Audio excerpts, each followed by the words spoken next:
Hello class 10 students, आपको अपने board के एग्जाम में 20 एमसीक्यूज मिलते हैं और वो आपको जस्ट 15 मिनट्स और 20 मिनट्स में सॉल्व करने होते हैं। ठीक है, आपको यहाँ पे दिख रहा है ये क्वेश्चन भी आपका एज एन एमसीक्यू में भी आता है जिसे आपको सेकंड्स में सॉल्व करना है। आज मैं आपको इसको सॉल्व करने की एक बहुत शॉर्ट ट्रिक बता रही हूँ। आपको क्या करना है, पैरेललोग्राम के चारों वर्टिसेस गिवन है, जिस पॉइंट को निकालना है उसकी लेफ्ट और राइट साइड में देखो। सपोज मुझे ए की वैल्यू निकालनी है यहाँ पे, तो ये एक्स कोऑर्डिनेट है, इसका एक्स क्या है 5 और 4, इसको प्लस करना है और इसके जो अपोजिट है सामने उसको माइनस करना है। तो आपके पास ए की वैल्यू कितनी आ गई 9 माइनस 3 6। ठीक है, सेम विद बी कोऑर्डिनेट निकालना है। अब आपको वाई कोऑर्डिनेट देखना है, तो कितना है 1 और 3 फॉर बी 1 प्लस 3 और इसके अपोजिट पे कौन है 1 माइनस 1, ये दोनों कैंसिल हो गए तो आपके पास बी की वैल्यू कितनी आ गई 3।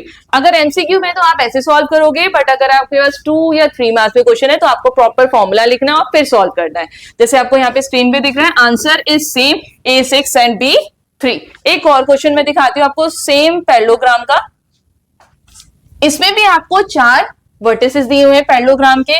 अब देखो वैल्यू किसकी निकालनी है, एक्स और वाई की।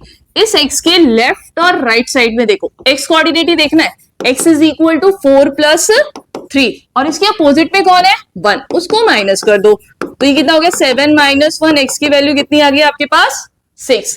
अब मुझे y निकालना है, तो y के लेफ्ट और राइट साइड में देखो, y is equal to y coordinate ही देखना है, कितना है 6 और 2, 6 प्लस 2, इसके अपोजिट में y कोऑर्डिनेट कितना है 5, तो y is equal to 8 minus 5, answer आ गया 3। तो x की वैल्यू 6, y की value 3। Same answer is here also, x की वैल्यू 6 और y की वैल्यू 3। देखो सेकंड में सॉल्व हो गया ना, लेकिन अगर 2 और 3 मार्क्स में है तो आपको प्रॉपर फॉर्मूला लिखना है, फिर अपना क्वेश्चन को सॉल्व करना है।